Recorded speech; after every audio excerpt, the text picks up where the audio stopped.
Alright guys, welcome back to the channel and welcome back to another episode of our RPG series. We're back again. I know we said we're gonna carry on the momentum, but life happens, shit happens, and yeah.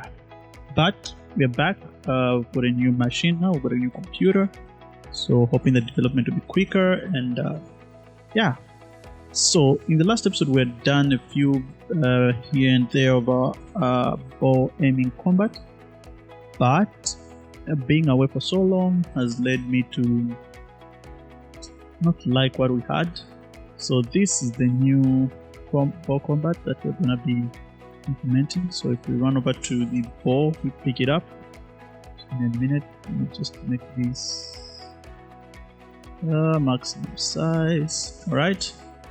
Then when we hit our eye, we can equip it. Then we can hit tab to open our weapon menu. Then with our weapon there. And then when we equip it like that, then we can aim like that. And you can see that our little, what do you call it? Our little bow is following where our what you call this, our mouse is. So you're able to move.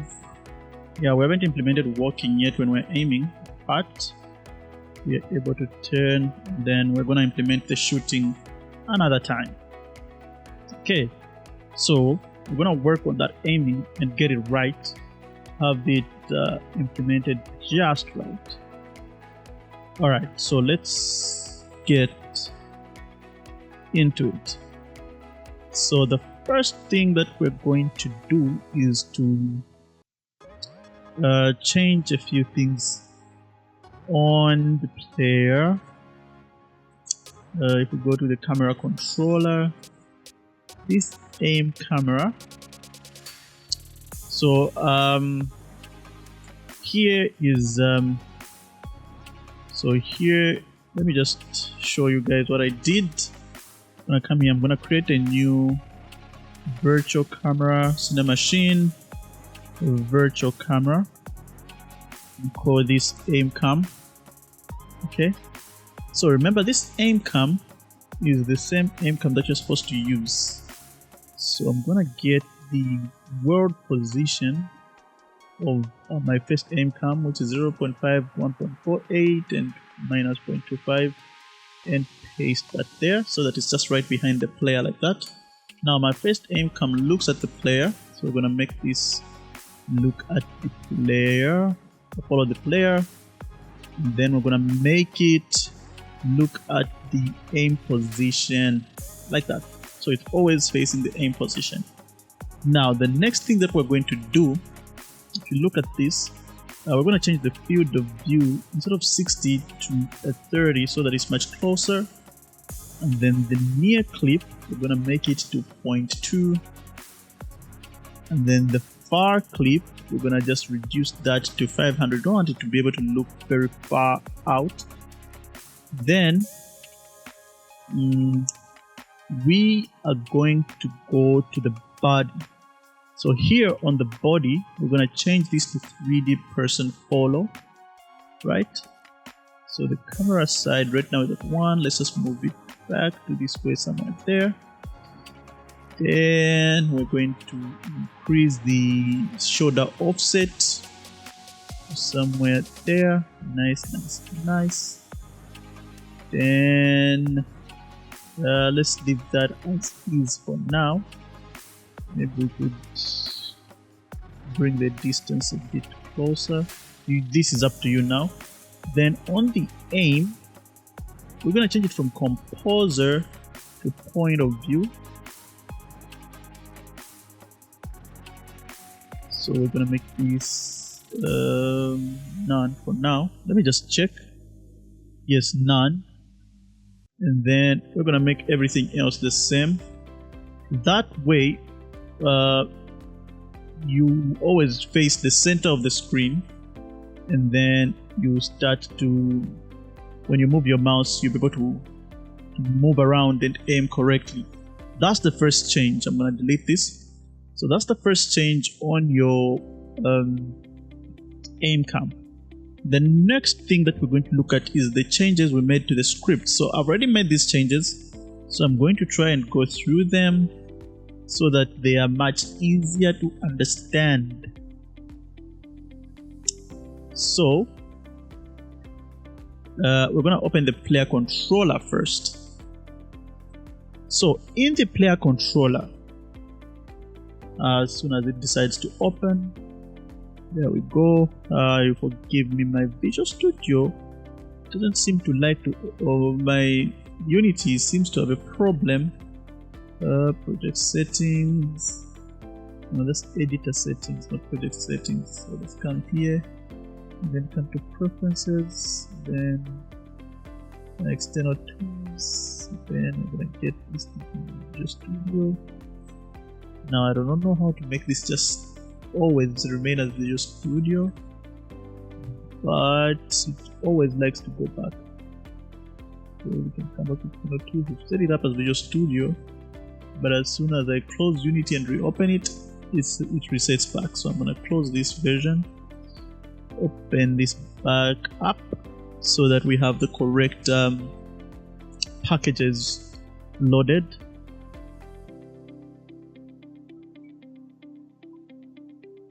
Right, so this is what we had. We commented it out. So we're going to start from the top. So from the top, we've got a new boolean called aim. You're going to create that new boolean called aim. And then once you've created that new boolean called aim, we are going to go all the way. Let me just give me a minute. Once we've added that, we're going to come to our let's start with the handle equip input. Make sure that your handle equip input is set up like this, because I think we changed it. So make sure that you have this on your handle equip input, and then that way we managed to change between sword and bow. Now inside the enable target system is where we're going to enable the bow stuff. So remember that we're using the same right mouse button to aim, and also the same right mouse button to enable targeting. So first of all, we're going to get bow equip boolean and set it to weapon manager dot ranged weapon. Okay, so if our weapon manager is telling us that ranged weapon is the one that is equipped, then we're going to say if the context interaction is a hold interaction, then bow equip, else lock on target. All right, now for this to work, we need to change our interaction for the targeting to have hold mechanics. So you're going to go to the character controls, or whatever it's called in your project, open it up, then you're going to go to combat, then you're going to go to target / aim. So I renamed it. Previously it was just target. I renamed it to target / aim.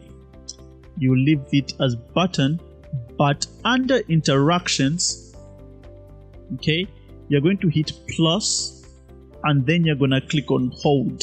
Leave them as default, it's fine, but just make sure you add that there. Then we're going to have our right mouse button the way it was. All right, so remember, target, add the hold interaction under interactions, leave it as default, and yeah, once you have that, when you come here to Visual Studio, under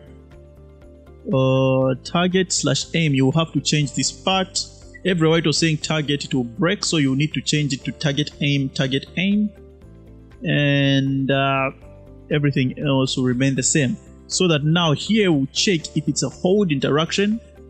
Then you don't have to put this debug, it's fine, we'll remove it. I'll also remove it, and I'll also remove this. So you said if bow is equipped, then aim input is true. Okay, so first of all we are checking. Okay, we are first checking here. Let me just do this. Check if ranged weapon is equipped. Okay, so we're first gonna check if the ranged weapon is equipped. If the ranged weapon is equipped, we're going to check, are we holding the interaction, right? If not, we're checking, are we targeting, are we just tapping it?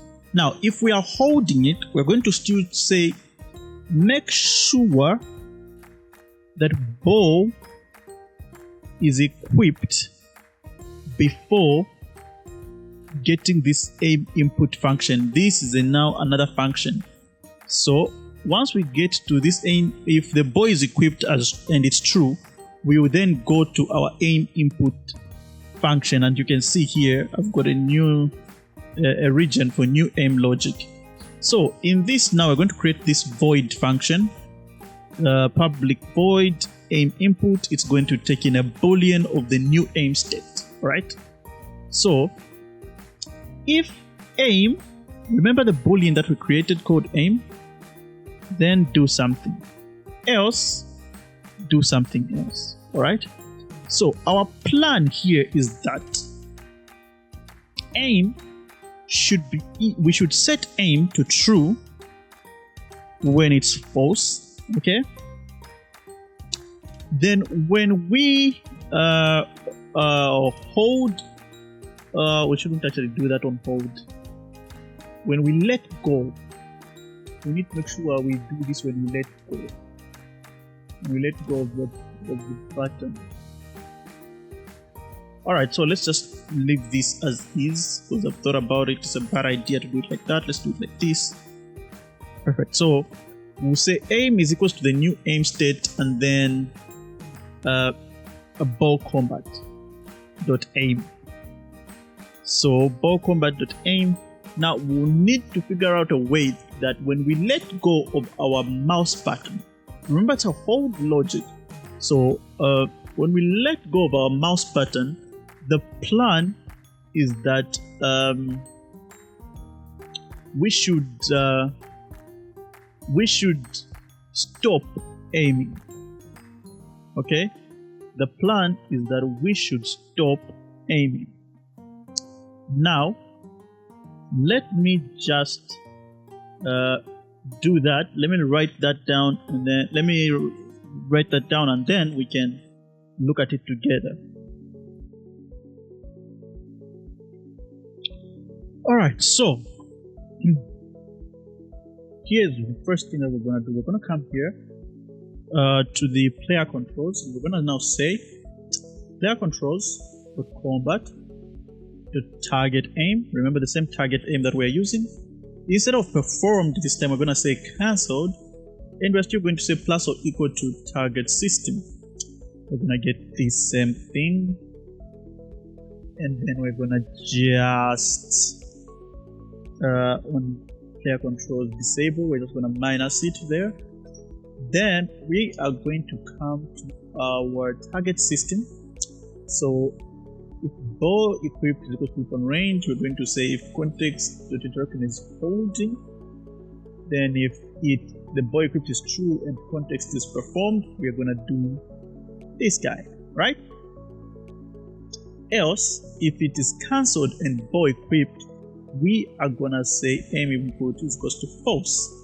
Now, when we come to our aim input, we're going to say bow combat aiming is equals to the boolean is aiming. You can just change that, and then we're going to say if is aiming because bow combat aim, else bow combat to stop aiming. Now, in our stop aiming function, we've got a few things that we do. A few things that we have to do. Number one, we are going to set aiming to false. With aiming to false, we're gonna get the get mouse enabled. We're gonna set it to false as well, so that we no longer get the center of our mouse. Then camera controller deactivate cam. We will deactivate our aim cam. This is a function that we already wrote, and it just deactivates our aim cam and activates our follow cam. Then finally, we are gonna say camera controller animator or animator controller animator set boolean is aiming to false. And once we've done that, what we should then have is when we hit play, let's this die, I equip tab with it, and when we do that, when we hold, you can see we are aiming, right? And when we let go, we stop aiming and carry on running, and then we can hold and carry on aiming. Let go, and we can go our way, and then we can hold and then start aiming.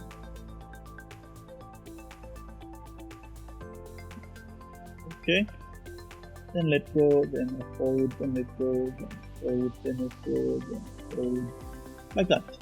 Alright, so that's how the aiming is gonna work. We're gonna still refine it, but you can see that it's already coming up better than initially the way we had planned it. In the next episode, what we're gonna do is change what happens when we fire an arrow if the bow is what is equipped. So remember, when currently when we equip our weapon, then we slice. See, we're able to slice and then get our combos going, right? We're able to get our combos going, right?